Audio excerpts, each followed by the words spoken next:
السلام علیکم ورحمۃ اللہ وبرکاتہ۔ الحمدللہ وکفا وسلام علی حبیبہ المصطفیٰ وعلی آلہ واصحابہ النجباء، اما بعد فاعوذ باللہ من الشیطان الرجیم۔ ان اللہ وملائکتہ یصلون علی النبی یا ایہا الذین آمنوا صلوا علیہ وسلموا تسلیما۔ اللہم صل علی سیدنا ومولانا محمد معدن الجود والکرم وآلہ واصحابہ الکرام وابنہ الکریم وبارک وسلم صلاۃ دائمۃ سرمدا ابدا۔ عزیزان گرامی وقار، رمضان المبارک کا مقدس مہینہ ہے، اور حالیہ دنوں میں ہندوستان بھر میں جو حالات چل رہے ہیں اس سے ہر ایک مسلمان باخبر ہے، جانتا ہے۔ آج کے حالات میں رسول پاک صلی اللہ تعالیٰ علیہ وسلم کی ذات پاک کو جس طرح سے پورے ہندوستان میں نشانہ بنایا جا رہا ہے، موضوع بحث بنایا جا رہا ہے، ہمارے دل چھلنی ہیں، زخمی ہیں، یہ ایک الگ میٹر ہے۔ لیکن آج میں آپ کے سامنے حاضر ہوں خاص ایک بات کا ذکر کرنے کے لیے۔ میرے عزیز چاہنے والے بہت سارے ہزاروں کی تعداد میں نوجوان اور علماء، ایک سلسلہ چل پڑا ہے ابھی فی الحال سوشل میڈیا پر، خاص طور پر مجھے لے کر کے مباہلے کا چیلنج دے دیا مفتی سلمان اظہری نے، کفر کی دھرتی کو ہلا دیا، فلاں فلاں میسیجز بہت گردش کر رہے ہیں۔ اے میرے عزیزو، میں آپ کو اس بات کا کھل کر کے اظہار کرنا چاہتا ہوں کہ مجھ جیسے ایک کمتر طالب علم نے کون سا کمال کر دیا ہے۔ اس میں کوئی بڑا کمال کا کام مجھے نہیں لگتا، بلکہ رسول پاک صلی اللہ تعالیٰ علیہ وسلم کی عزت پاک بہت اعلیٰ، آپ کے نالے پاک کی غبار شریف کا بھی حق ہم ادا نہیں کر سکتے مباہلے کا چیلنج دے کر کے۔ آپ کیا سمجھتے ہیں کہ کوئی بہت بڑا تیر میں نے چلا لیا ہے؟ اس کو اتنا بڑا بنا کر کے کیوں پیش کیا جا رہا ہے؟ میرے عزیزو، ہماری زندگیاں رسول پاک صلی اللہ تعالیٰ علیہ وسلم کے نام سے وقف ہو جانی چاہیے۔ زندگی میں اگر ایک مرتبہ ہم نے کسی کو چیلنج کیا ہے تو آپ تمام حضرات اتنے ہی میں خوش ہو کر کے مگن ہو گئے، اور سارے لوگ موضوع بحث اسی کو بنائے ہوئے ہیں۔ ایک بہت بڑا کام کر دیا۔ اسی لیے میں اپنے چاہنے والے تمام ہی نوجوانوں سے گزارش کروں گا، چھوڑ دو اس بحث کو، کوئی بھی میری تعریف آج سے ہرگز نہ کرے۔ بہت سارے نوجوان آج اسی کام میں مصروف ہو گئے ہیں، سوشل میڈیا پہ سٹیٹس رکھنا، ڈی پیاں رکھنا میرے نام کی، میرے تصویر کی، اور پھر الگ الگ القابات اس میں لگانا، امیر کا، قائد کا، اور نہ جانے کیا کیا القابات۔ مجھے شرم آتی ہے، آج مجھے افسوس ہے اس بات میں کہ اے نوجوانوں، تمہاری غیرت کب جاگے گی؟ جس ملک میں رسول پاک کو گالیاں دی جا رہی ہیں، ان کے دربار کے ایک کتے کو تم اتنی بڑی عزت سے دیکھنا چاہتے ہو؟ میں ہرگز اس چیز سے پسند نہیں کرتا، نہ میرے نام کے نعرے لگائے جائیں، نہ ہی میرے نام کے ساتھ کوئی لقب لگایا جائے۔ میں نے ہرگز ناموری کے لیے نہیں کیا ہے۔ اے نوجوانوں، میرے نام کو ہٹا دو، اور یہ سوشل میڈیا پر بحث بازی کرنا، میرے متعلق میری تعریف میں میری حمایت، جو تنقید کر رہے ہیں ان کو ہزاروں سلام، یقیناً میں تنقید کے قابل ہوں۔ جو علماء میرے متعلق قدغن لگا رہے ہیں ان کو ہزاروں سلام، وہ میری غلطیوں کو صحیح کرنے کی کوشش کر رہے ہوں گے، لیکن مجھے ڈر تعریف کرنے والوں سے۔ یہ سب موو ہو گئے رسول پاک صلی اللہ تعالیٰ علیہ وسلم کی تعریف کو چھوڑ کر کے تم ایک ادنا طالب علم کی تعریف میں لگ گئے ہو۔ میری تعریف بند کرو، میرے نام سے ڈی پیاں رکھنا اور سٹیٹس رکھنا بند کرو۔ نوجوانوں، میں تم سب سے گزارش کروں گا، یہ وقت ہے تمہارا رسول پاک صلی اللہ علیہ وسلم کی عزت کے دفاع میں گزارنے کا۔ کیا ہی اچھا ہوتا کہ میرے نبی کی عظمتیں تم بیان کرتے اور لوگوں کو میرے رسول پاک صلی اللہ تعالیٰ علیہ وسلم کے اخلاق کریمانہ بتاتے۔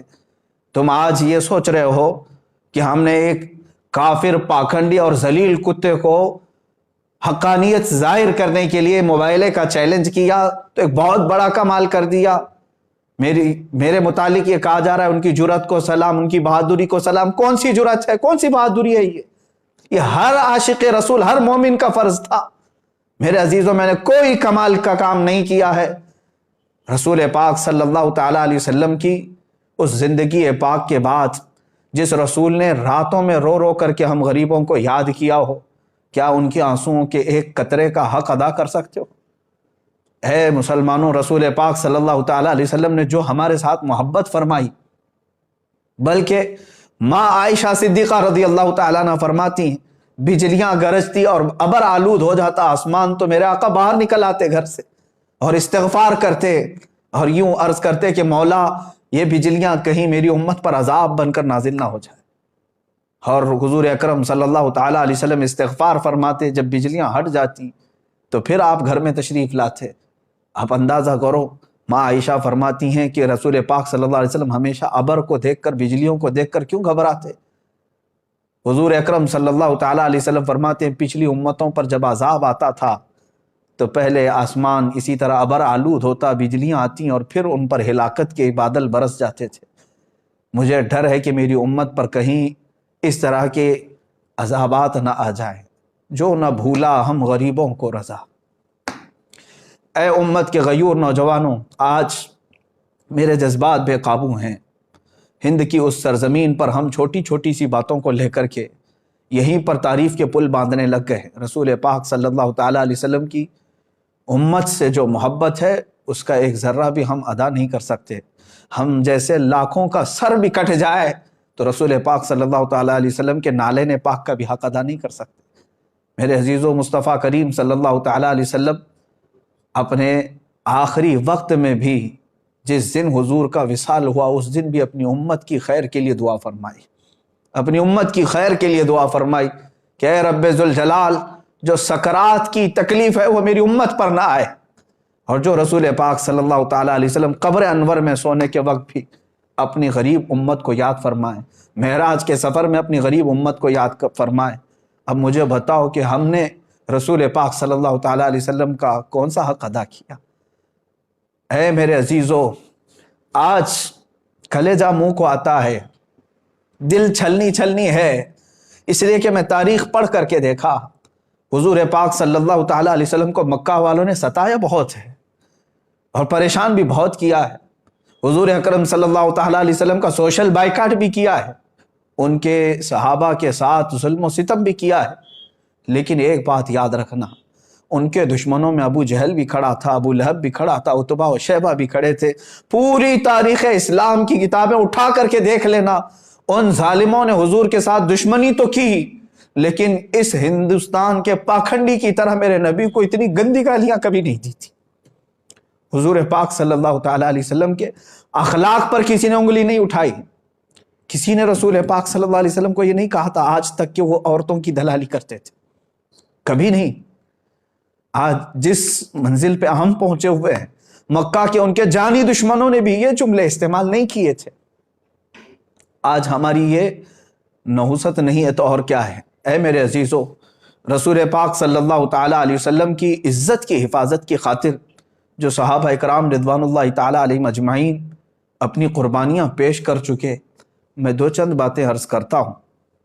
آج ہم اپنے گھروں میں بیٹھ کر کے سوشل میڈیا پر آوازیں اٹھا کر کے یا سڑکوں پر ایک آدھ بار نکل کر کے یہ کہتے ہیں کہ رسول پاک صلی اللہ تعالیٰ علیہ وسلم کی عزت کی حفاظت کے لیے ہم کھڑے ہو گئے، اور اتنے ہی پر ہم جیسے نکموں کو مرد مجاہد کا لقب دے دینا، ہم جیسے کم ظرف لوگوں کو، مجھ جیسے کم علم آدمی کو بڑے بڑے القاب سے نواز دینا، جبکہ کچھ نہیں کیا رسول پاک صلی اللہ تعالیٰ علیہ وسلم کی دفاع میں۔ صحابی رسول سعد ابن ربیع رضی اللہ تعالیٰ عنہ احد کے میدان میں لڑتے رہے، یہ رسول پاک صلی اللہ تعالیٰ علیہ وسلم کے چہیتے صحابی ہیں، لڑتے رہے یہاں تک کہ تقریباً 12 نیزے ان کے جسم پر لگے تھے، 12 نیزے ان کے جسم پر لگے، اور شام کا وقت آنے سے پہلے وہ زمین پر ڈھیر ہو چکے تھے اور ان کے اوپر کئی لاشیں گری ہوئی تھی۔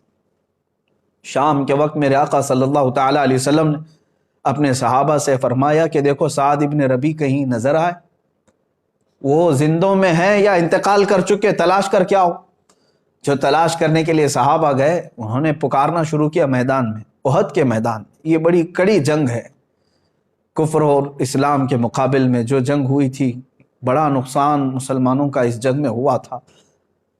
پکارنے والے نے جب آواز دی تو بہت اندر سے لاشوں کے بیچ میں سے ایک آواز آنے لگی کہ ہاں سعد ابن ربیع زندہ ہے۔ ہٹائی گئی تو حضرت سعد ابن ربیع کی لاش یعنی جسم پاک دیکھنے والے بتاتے ہیں کہ 12 نیزے ان کے جسم پر لگے ہوئے ہیں، پیٹ پھٹ چکا تھا، پیٹ پھٹ چکا تھا اور خون میں لت پت ہیں، گوشت کے ان کے چھتڑے ادھر سے ادھر ہو گئے ٹکڑے۔ میرے عزیزو، اس عالم میں وہ پوچھتے ہیں کہ اے آنے والے کیا پیغام لے کر کیا ہے؟ تو آنے والے صحابی نے کہا کہ اللہ کے رسول صلی اللہ علیہ وسلم نے تمہیں یاد کیا۔ اس صحابی سعد ابن ربیع نے اتنا کہا، جاؤ میرے آقا صلی اللہ علیہ وسلم کو میرا سلام کہہ دو، میں حضور پاک صلی اللہ تعالیٰ علیہ وسلم تک چل کے آنے کی طاقت نہیں رکھتا۔ اور اس کے بعد حضرت سعد ابن ربیع نے جو کہا، سنو اے مسلمانوں، جس کے جسم میں 12 نیزے چبھے ہوئے ہوں، پیٹ پھٹ چکا ہو، اس کے بعد وہ کہتے ہیں کہ جا کر حضور سے کہہ دینا، عذراً یا رسول اللہ، اے اللہ کے رسول ہمیں معاف کر دیں، ہم نے آپ کے دفاع کا حق ادا نہیں کیا۔ جس کا جسم چھلنی ہو گیا ہو اور ٹکڑوں میں آ گئے ہوں، وہ جب یہ کہہ رہے ہوں کہ اے اللہ کے رسول ہم نے آپ کی دفاع کا حق ادا نہیں کیا، ہم گھر بیٹھے سوشل میڈیا سے اگر تھوڑی باتیں کہہ دیں، آواز اٹھا دیں اور اسی پر اتنے بڑے بڑے القاب، یہ ناانصافی ہے میرے عزیزوں۔ اے غیور نوجوانوں، میرے آقا صلی اللہ تعالیٰ علیہ وسلم پر مر مٹنے والے ان صحابہ نے کبھی اپنی ناموری کا خیال تک نہیں فرمایا، بلکہ سعد ابن ربیع یہ کہتے ہیں آنے والے سے کہ جاؤ واپس میری قوم کو یہ پیغام دے دینا، مدینے والوں کو یہ پیغام دے دینا کہ اگر تم زندہ رہے، تمہاری آنکھیں دیکھتی رہیں اور کوئی تمہاری زندگی میں رسول پاک صلی اللہ تعالیٰ علیہ وسلم تک پہنچ گیا بری نیت سے، تو فرماتے ہیں کہ پھر قیامت کے دن اللہ تمہیں نہیں چھوڑے گا، تمہارا کوئی عذر قبول نہیں کیا جائے گا۔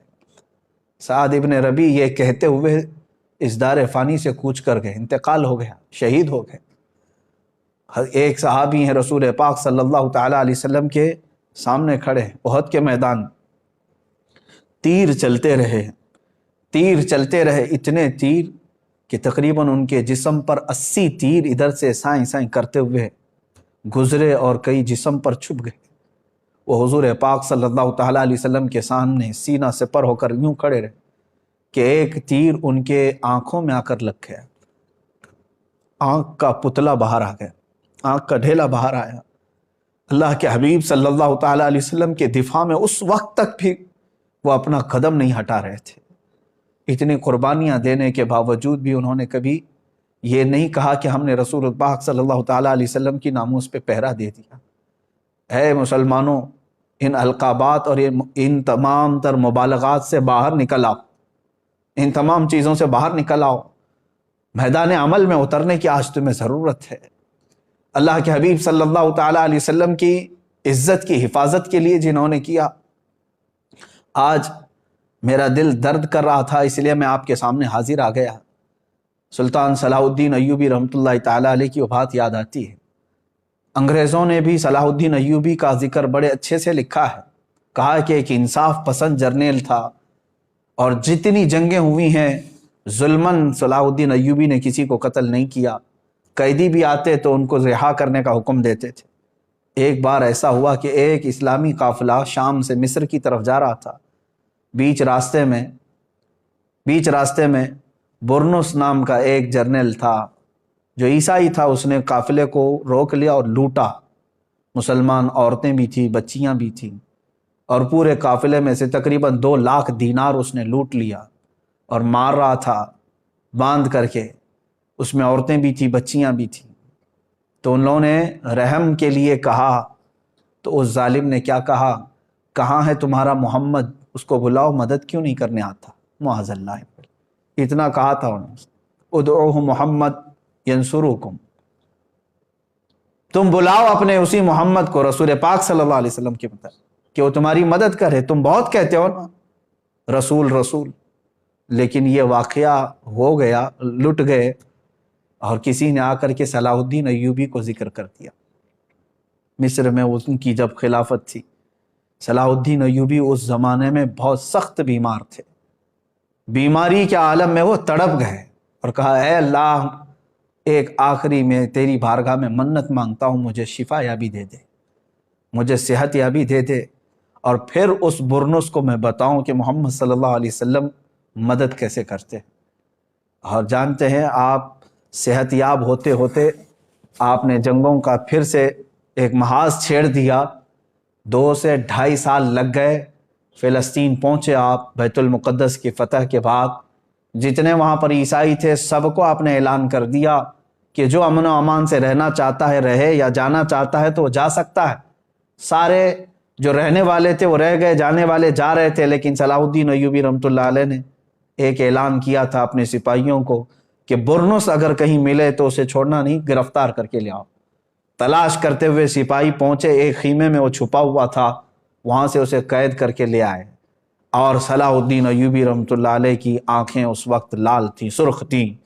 اس کو سامنے کھڑا کیا اور کہا تو ہی وہ بدبخت ہے جس نے کہا تھا کہ محمد کو بلاؤ اور وہ تمہاری مدد کرے۔ اللہ اکبر۔ یہ جملہ دہرانے کے بعد صلاح الدین ایوبی رحمۃ اللہ علیہ اپنی تلوار اٹھاتے ہیں، وہ کہتا ہے صلاح الدین تم تو جنگی قیدیوں کو معاف کرتے ہو، چھوڑ دیتے ہو۔ صلاح الدین ایوبی نے فرمایا ہاں میں نے ہر جنگی قیدی کو معاف تو کیا ہے، لیکن جس نے میرے رسول پاک کی شان میں بھونکا ہے پھر یہ میری تلوار اگر اس پر نہ چلے تو یہ کسی کام کی نہیں۔ صلاح الدین ایوبی رحمۃ اللہ علیہ نے اسے کیفر کردار تک پہنچایا۔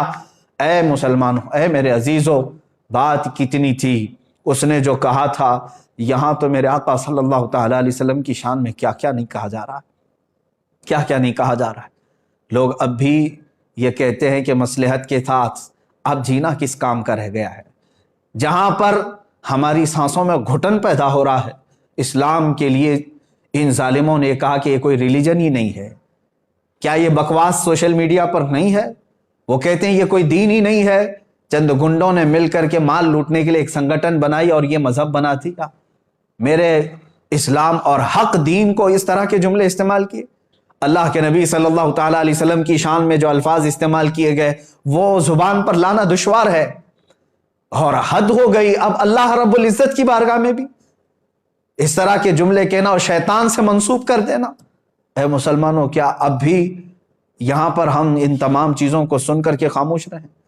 یہی تمام معاملات تھے جس کی وجہ سے اس بے قرار دل نے اس کفر کی دھرتی کو پکارا کہ آ جا، اگر تجھے اتنا یقین ہے تو اللہ رب العزت اور رسول پاک صلی اللہ علیہ وسلم اور اسلام و قرآن کی شان کیا ہے ہم بتاتے ہیں۔ میرے عزیزو، یہ مباہلے کا چیلنج ایک طرف تھا، اس کو چھوڑو میری طرف، مگر اب میں ان تمام علماء سے کہتا ہوں، یہاں پر بہت سارے علماء اکرام ابھی سوشل میڈیا پر ایکٹیو ہو چکے ہیں۔ کس بارے میں؟ اسی بارے میں لے کر کے کہ مفتی سلمان اظہری نے مباہلے کا چیلنج دے دیا، بعض تنقید میں بعض تعریف میں ہے۔ میں تنقید کرنے والوں کو ایک جملہ بھی نہیں کہنا چاہتا، بہت محترم وہ علماء ہیں، مجھے کوئی غرض نہیں میری تنقید اور تعریف سے، لیکن تعریف کرنے والے علماء جس میں بہت سارے ہیں جنہوں نے مسلسل 2 دن سے اپنے اوقات لگا دیے، میں ان سب سے گزارش کروں گا، اے گروہ علماء، اللہ تبارک و تعالیٰ نے تمہیں علم کی امانت سپرد کی ہے۔ حد ہو گئی، مجھے تعریف کے جو لیٹر بھیجے جا رہے ہیں، آڈیو بھیجے جا رہے ہیں، میسیجز بھیجے جا رہے ہیں، میرا دماغ پکنے لگ گیا کہ یہ سارے لوگ مل کر کے جتنی میری تعریف پر لگ گئے، کاش رسول پاک صلی اللہ تعالیٰ علیہ وسلم کے لیے لگاتے تو انہیں بہت بڑا اجر ملتا۔ میں تو ایک سادہ سا آدمی تھا، آج ہے کل مر جاؤں گا، ہماری کوئی تاریخ نہیں ہے، ہماری اپنی کوئی حیثیت نہیں ہے، ہم نے جو کچھ بھی کیا ہے وہ صرف رسول پاک صلی اللہ تعالیٰ علیہ وسلم کی محبت کا ایک درد تھا۔ میرے عزیزو، اگر میں نہیں اٹھتا تو کوئی نہ کوئی ایک عام نوجوان بھی اٹھتا۔ اس میں ابھی مجھے بھیجی گئی ہے، کئی علماء ہیں، میں اب کتنوں کے نام ذکر کروں۔ مفتی گلفام صاحب نے ابھی ایک بیان نشر کیا، بار بار انہوں نے یہ اس میں تائید کا اظہار کیا کہ ہم کھڑے ہیں، مباہلے میں ہم آنے کو تیار ہیں۔ مفتی عالمگیر اشرف صاحب، مولانا طارق انور مصباحی صاحب، مفتی راحت علی صاحب، مفتی نثار احمد مصباحی صاحب، یہ تمام علماء، مولانا توصیف صاحب سنبھل سے، اور کئی جگہ کے بڑے بڑے علماء جو تنظیمیں چلاتے ہیں، کرناٹک سے، راجستھان سے، اور کئی خلفاء اور مشائخ، میں ان سب سے گزارش کروں گا، اے گروہ علماء، اللہ نے آپ کو قلم کی اور زبان کی جولانیت عطا کی، میں دیکھتا ہوں یہ میرے محترم علماء جب لکھتے ہیں اس میں بہت اچھی تحریریں ہیں ان کی، لیکن میرے دفاع کے لیے اپنے قلم کو استعمال کرنا بند کر دو۔ جو تنقید کر رہے ہیں وہ ٹھیک ہے، لیکن تعریف کرنے والے علماء، میری ایک عاجزانہ اپیل ہے آپ سب سے، عاجزانہ اپیل ہے، میں کوئی دکھاوے کے لیے بات نہیں کر رہا ہوں، قلم اٹھاؤ، اسلام پر جتنے حملے یہ پاکھنڈی کر رہے ہیں ان کا منہ توڑ جواب دو۔ اللہ نے تمہیں قلم کی برکت عطا کی ہے، زبان کی اللہ نے جولانیت عطا کی ہے، اٹھاؤ تقابل ادیان کو دیکھو آپ۔ اور آریہ سماج کے پنڈتوں نے جتنے اعتراضات کیے تھے ان اعتراضات کے جواب علماء حق نے، علماء ربانیین نے دیے۔ اے علماء آج کام تمہارا اس کے لیے ہے، اللہ نے تمہیں چنا ہے، آپ ہٹا دو اس سلمان اظہری کے نام کو، ہٹا دو اس کو، موضوع سخن ختم کر دو۔ میں تعریف کرنے والے ان تمام علماء کی قدر ضرور کروں گا، محبت ضرور ہے۔ یہ جتنے میسیجز کر رہے ہیں، آڈیو بھیج رہے ہیں یا تحریریں بھیج رہے ہیں، یہ تمام کی ضرورت قطعاً نہیں ہے، قطعاً نہیں ہے۔ میں سب سے کہتا ہوں کہ لگ جاؤ دین اسلام کی حمایت کے لیے اور رسول پاک صلی اللہ تعالیٰ علیہ وسلم کی عظمت و شان بیان کرنے کے لیے۔ آپ لکھو، دوسری زبانوں میں اسے ٹرانسلیٹ کیا جائے، ہندوؤں کو بھی بتایا جائے کہ اس پاکھنڈی نے جس غلیظ انداز میں اعتراضات کیے یہ جھوٹا ہے اور دنیا کا سب سے بڑا جھوٹا ہے۔ اسلام کے متعلق اور قرآن کو جس طرح دہشت گردی سے جوڑنے کی کوشش کی جا رہی، اس پر کام کریں آپ سب مل کر کے۔ جو خطبہ ہیں وہ آپ میرے دفاع میں نہ آئے، آپ دفاع ناموس رسالت کے لیے اپنا وقت قربان کریں، رسول پاک صلی اللہ تعالیٰ علیہ وسلم کے لیے۔ اور ہر کوئی اب یہ مباہلے کے چیلنج دینے کے لیے اس کی ضرورت نہیں رہ گئی۔ میں پوچھتا ہوں اے نوجوانوں، اے مسلمان، آپ کا دل یہ کہتا ہے، ذرا ضمیر پر ہاتھ رکھ کر کے، دل پر ہاتھ رکھ کر کے یہ سوچو، وہ خبیث مردود ملعون جو بھونکتا ہے رسول پاک صلی اللہ تعالیٰ علیہ وسلم کی شان میں اور جانوروں کا پیشاب پینے والا اور بلاತ್ಕಾری میں جیل جانے والا، کیا اس کی حیثیت ہے کہ وہ مباہلہ کرے؟ کیا آپ کو ذرا برابر لگتا ہے؟ بہرحال یہ اسلام کی حقانیت کو ظاہر کرنے کے لیے جو کہہ دیا تھا وہ ہے، انشاءاللہ وہ برقرار رہے گا، لیکن آپ اب اپنا وقت اس بارے میں نہ لگاؤ، میری حمایت میں، میری تائید میں۔ ہاں دعا ضرور کریں، میں دعاؤں کا محتاج ضرور ہوں، دعاؤں کا محتاج ضرور ہوں۔ اور سچ بات میں بتاؤں، حقیقت میں میرے عزیزو، ہم نے ایک کتے کے برابر بھی کام نہیں کیا ہے ابھی۔ بڑی بات نہیں کہہ رہا ہوں، اس لیے کہ تاتاریوں نے بغداد پر حملہ کیا تھا تو تاتاری بادشاہ نے ایک بار علماء حق کو زنجیروں میں باندھ کر کے اپنے دربار میں الٹا لٹایا اور ایک عیسائی پادری کو بلا کر کے کہا کہ ان کے نبی کی شان میں جتنی بری باتیں ہو سکتی مغلظات بکو ان کے سامنے، یہی ان کو سزا ہے، ان کے لیے دردناک سزا ہے۔ جن کے زنجیروں میں ہاتھ بندھے ہوئے ہیں وہ لیٹے ہوئے ہیں دربار میں، بڑے مجمع کے ساتھ سپاہی بھی موجود ہیں۔ بادشاہ کا اس دربار میں کتا تھا جو زنجیر سے بندھا رہتا تھا، سونے کی زنجیر سے۔ میرے عزیز و تاریخ کی کتابوں میں اٹھاؤ، بڑے معتمد اور مستند علماء اسلام نے اس کو نقل فرمایا ہے۔ جیسے ہی وہ پادری رسول پاک صلی اللہ علیہ وسلم کی شان میں ہرزہ سرائی شروع کیا، کتا بھونکنے لگ گیا، وہ خاموش ہوا۔ تھوڑی دیر کے بعد پھر وہ مغلظات بکنے لگا، کتا پھر بھونکنے لگا۔ لوگوں نے کہا تیری تقریر پہ، تیرے بیان پہ تو نہیں بھونک رہا ہے۔ اس نے کہا ارے وہ جانور ہے، میں جو بول رہا ہوں اس کی کیا سمجھ میں آتا ہے۔ تیسری بار جب پھر وہ مغلظات شروع کیا، محمد ایسے محمد ویسے معاذ اللہ رب العالمین، کتا زنجیر توڑ کر کے اچھل کر کے آیا اور دم زدن میں اس پاکھنڈی پادری کے اوپر چڑھ گیا اور اس کو دم زدن میں چیر کر رکھ دیا۔ سب کے سامنے اس کتے نے اس کی زبان کو ختم ہی کر دیا، وہ مر گیا اسی جگہ پر۔ اس واقعے کو نقل کیا ہے معتمد علماء اسلام نے، اور اس کی اس بات کو دیکھ کر کے پورے مجمع میں ایسی ہیبت طاری ہو گئی، ایسی ہیبت طاری ہو گئی کہ ایک جانور ہے اور وہ گستاخی کو نہیں سنبھال سکتا، سن نہیں سکتا، برداشت نہیں کر سکتا، اور پھر ایسا حملہ کیا۔ اس مجمع کے بعد کئی لوگ دائرہ اسلام میں بھی داخل ہوئے، جو کفر و شرک کی دھرتی میں موجود تھے وہ دائرہ اسلام میں آئے۔ اسی لیے میں نے کہا کہ اس کتے کے برابر بھی کام نہیں کیا۔ میرے عزیزو، آپ سب سے میں یہی کہوں گا کہ آپ تمام حضرات اپنے اس قیمتی وقت کو میرے دفاع میں، تائید میں، حمایت میں نہ صرف کریں، جو رسول پاک صلی اللہ تعالیٰ علیہ وسلم سے تھوڑی سی بھی محبت رکھتا ہے، میں ہر سنی نوجوان سے آج کہوں گا، اگر تمہیں آج کا یہ موبائلے کا چیلنج ہاٹ ٹاپک لگتا ہے، ہاٹ ایشو لگتا ہے، اور دیکھنا چاہتے ہو کہ اب کیا ہوگا، کل کیا ہوگا، انشاءاللہ العزیز 17 رمضان المبارک کو حق واضح ہو ہی جائے گا، لیکن اس سے قبل میں ہر سنی جوان سے یہ کہوں گا کہ آ جاؤ، مصطفیٰ کریم صلی اللہ تعالیٰ علیہ وسلم کے قدموں میں تمہاری عزت ہے۔ تم نے پوری زندگی بھر نہ جانے کتنے غلامیوں کے پٹے اپنے گلے میں ڈال رکھے ہیں، تم اپنے گلوں سے ان زنجیروں کو توڑ کر کے آ نہیں پا رہے ہو۔ کتا تو سونے کی زنجیر بھی توڑ کر کے آ گیا تھا، اب ہمارے پاس جو غلامی کی زنجیریں ہیں وہ فیشن پرستی کی زنجیریں ہیں، مصلحت پسندی کی زنجیریں ہیں، گناہوں کی لت جو پڑی ہے یہ زنجیریں ہیں، بزدلانہ زنجیریں تمہارے گلوں میں پڑی ہوئی ہے، توڑ کر کے آ جاؤ۔ کون کہتا ہے کہ رسول پاک صلی اللہ تعالیٰ علیہ وسلم کا چہرہ خراب تھا؟ تمہیں یقین نہیں ہے؟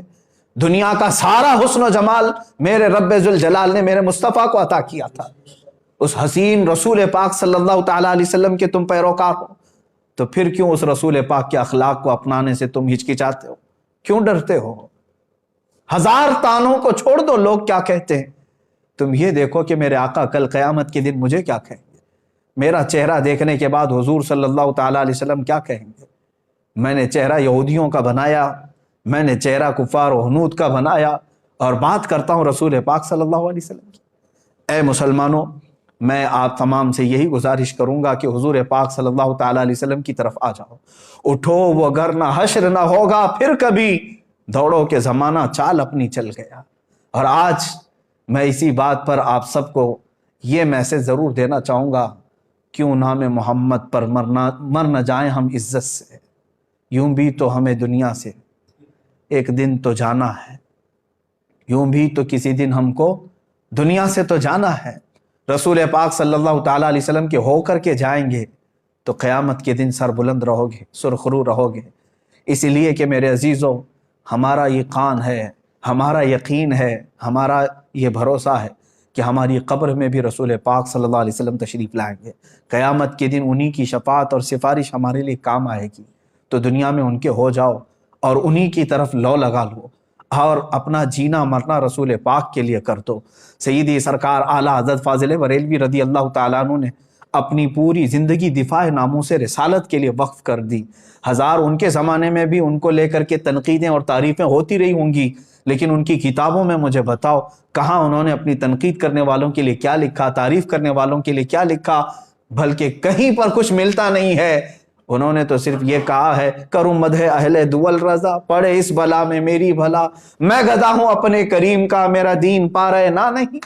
انہوں نے تو زندگی بھر رسول پاک صلی اللہ تعالیٰ علیہ وسلم کے لیے قلم اٹھایا۔ میں خاص طور پر آج سوشل میڈیا پر ایکٹیو علماء کے لیے ہی سامنے آیا تھا کہ آج قوم آپ کی طرف دیکھ رہی ہے، اور آپ مجھ جیسے ایک کمتر اور چھوٹے سے طالب علم کے دفاع میں اور حمایت میں اپنے قلموں کا استعمال نہ کریں۔ حضور پاک صلی اللہ تعالیٰ علیہ وسلم کے لیے، شان اسلام کے لیے، اور کفار و مشرکین جو بھدے اعتراضات کرتے ہیں ان کا منہ توڑ دنداں شکن جواب دینے کے لیے اپنے قلم کی جولانیت کا استعمال کریں، خطبہ اپنی زبانوں کو انہی کے لیے استعمال کریں، اس لیے کہ اللہ نے یہ امانت کے طور پر آپ کو علم دیا ہے، اور آپ کو یہ علم خرچ کرنا ہی ہے رسول پاک صلی اللہ تعالیٰ علیہ وسلم کی عزت کی حفاظت کے لیے۔ اور آخر میں یہی کہوں گا، جس کو اعلیٰ حضرت رضی اللہ تعالیٰ عنہ نے بطور میسج ہمیں دیا ہے، انہیں جانا انہیں مانا، نہ رکھا غیر سے کام، للہ الحمد میں دنیا سے مسلمان گیا۔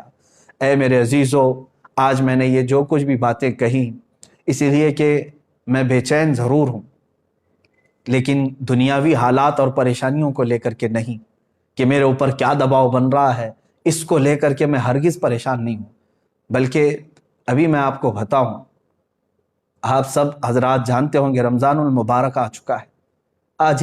کل ہی میرے پاس ایک نوجوان بچہ آیا، انجینئر بھی ہے، بیٹھے تھوڑی دیر بات کرنے کے بعد بتایا اس نے کہ پچھلے 1.5 مہینے سے وہ کھانے کو، گوشت کو ہاتھ تک نہیں لگایا، صرف اس لیے کہ جس جگہ رسول پاک صلی اللہ تعالیٰ علیہ وسلم کو گالیاں دی جا رہی ہوں اور میں نرم نرم غذائیں کھاؤں۔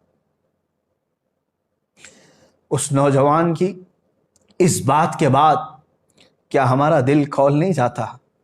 ہم بھی تو آج سارے لوگ مستیوں میں ہیں، ہمارے پاس جو کچھ بھی دیا ہوا ہے وہ رسول پاک کے نام کا ہے۔ علماء آپ سب کو معلوم ہے، مشائخ آپ سب کو معلوم ہے، ہم آج تک رسول پاک کے نام پر ہی کھا رہے ہیں، حضور پاک صلی اللہ تعالی علیہ وسلم کا نام لیتے ہیں اور کھاتے ہیں۔ لیکن آج تک میری اتنی عمر میں میرے باپ کو، میری ماں کو یا میرے بھائیوں کو ایسی گالیاں تو میں نے اب تک نہیں سنی جس طرح کی گالیاں اس خبیث ملعون نے میرے نبی کو تھی۔ تم بتاؤ، تم اپنی زندگیوں میں نوجوان ہو، تمہیں ایسی گالیاں کس نے دی تھی آج تک؟ تم بتاؤ۔ تمہاری داڑھیوں کو دیکھ کر کے لوگ گالیاں نہیں دیتے، آج تم سر پہ ٹوپی رکھتے ہو تو تمہیں لوگ گالیاں نہیں دیتے۔ تمہاری ماں کو اور تمہارے باپ کو کس نے اس قدر گالیاں دی تھی؟ تمہیں کبھی کسی نے دلال کہا عورتوں کا؟ لیکن دنیا کے سب سے پاکیزہ انسان کو جس نے اس طرح کے الفاظ استعمال کیے، آپ بتاؤ اب اس کے بعد اگر ہمارے جذبات پہ قابو نہ ہو تو اور کیا ہو؟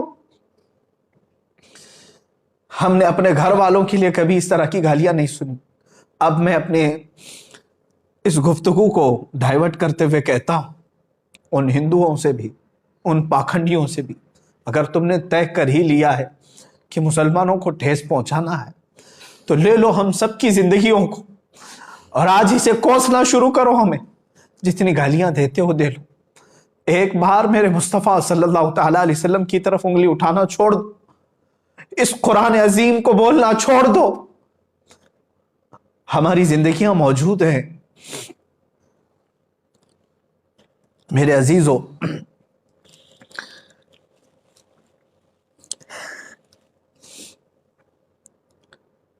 آج رمضان المبارک کی اس شب میں تعریف کے لیے نہیں عرض کرتا، روزانہ ہر رات مدینہ طیبہ سے میرے شاگرد ہیں، بچے ہیں، ایک میرا مخلص شاگرد ہے، وہاں سے فون لگاتا ہے بارگاہ مصطفیٰ میں اور گنبد خضرا کے نیچے سے ویب کانفرنسنگ کے ذریعے سے دیکھ لیتا ہوں، دل کو ٹھنڈک ہوتی ہے۔ آج وہ نوجوان بچہ میرا شاگرد باب السلام سے حضور کی جالیوں کے پاس پہنچا، ہمت نہیں ہو سکی حضور کو سلام کرنے کی، رسول پاک صلی اللہ تعالی علیہ وسلم کو سلام پیش کرنے کی ہمت نہیں ہو سکی۔ اسی لیے میرے عزیزو کہ ہم جس کیفیت میں آج جی رہے ہیں، اب اس کے بعد جینے کا کوئی مطلب نہیں ہوتا۔ آپ سمجھیں، برائے کرم سمجھیں میری اس بات کو۔ یقیناً میں جذبات میں بہت کچھ کہہ رہا ہوں، لیکن اے سنی مسلمانوں بیدار ہو جاؤ، آج اپنے اتحاد کو قائم کرو، صرف نام رسول پر علماء بیان بازیاں بند کریں اور میرے مصطفیٰ کے نام پر ایک بار جمع ہو جاؤ، اور رسول پاک صلی اللہ تعالی علیہ وسلم کی مدد ضرور آئے گی۔ ہم دنیا سے جانے سے پہلے اتنا چہرہ تو بنا لیں کہ حضور پاک صلی اللہ تعالی علیہ وسلم کو دکھا سکے، حضور پاک کی بارگاہ میں حاضر ہونے جیسی تھوڑی سی شکل تو بنا سکے۔ اس لیے اب اس کے بعد مجھے کچھ فرق نہیں پڑتا کہ مجھے حکام وقت قید کریں یا سولی پر چڑھائیں یا ختم کر دیں، اس لیے کہ ہم جیسوں کے ساتھ اب ہونا یہی چاہیے تھا کہ جو رسول پاک صلی اللہ تعالی علیہ وسلم کو گندی گالیاں سن کر کے مزے سے کھاتے پیتے اور سوتے ہیں، عذاب آ جانا چاہیے تھا۔ پھر بھی میرے آقا کی یہ رحمت کاملہ ہے کہ وہ اب بھی اپنی امت کو درد اور تکلیف میں دیکھنا گوارا نہیں کرتے۔ قرآن نے ان کے متعلق ہی کہا ہے، عزیز علیہ ما عنتم، حضور فرماتے ہیں تمہارے قدموں میں کانٹا بھی چبھ جائے تو مجھے یہ برداشت نہیں ہوتا۔ رسول پاک صلی اللہ تعالی علیہ وسلم کو ہمارے قدموں میں چبھنے والا کانٹا گوارا نہیں، اور ہم آج اپنے کانوں سے حضور کے لیے گندی گالیاں سن کر گوارا کیسے کر سکتے؟ بس میں کہنے کی طاقت میں نہیں ہوں، اخیر میں اتنا کہوں گا، عذراً یا رسول اللہ، اے اللہ کے نبی، ہم نکموں کو معاف فرمائیں، بد ہیں تو آپ کے، بھلے ہیں تو آپ کے، ٹکڑوں پہ پلے یہی کے، رخ کدھر کریں یا رسول اللہ، آپ ہی کی تو شان ہے۔ گندے نکمے کمی، مہنگے ہیں کوڑی کے تین، کون ہمیں پالتا، تم پہ کروڑوں درود کر کے تمہارے گناہ مانگے تمہاری پناہ، تم کہو دامن میں آ، تم پہ کروڑوں درود۔ اے رسول مختار صلی اللہ تعالی علیہ وسلم، ہند کے ان ہم جیسے بزدل مسلمانوں کو معاف فرما دے اور قوت حیدری عطا فرمائے۔ علماء کی زبان میں اے اللہ کے نبی طاقت و قوت عطا فرمائے، جوانوں کو بازو میں طاقت و قوت عطا فرمائے، ہم جئیں تو سر بلند کر کے جئیں اور آپ کی شان میں گالیاں سن کر کے نہ جئیں۔ اے رسول پاک مدد کی بھیک ہے، مدد کی بھیک، اے خاصان رسول وقت مدد ہے، امت پہ تیرے وقت عجب آ کے پڑا ہے۔ وآخر دعوانا الحمدللہ رب العالمین۔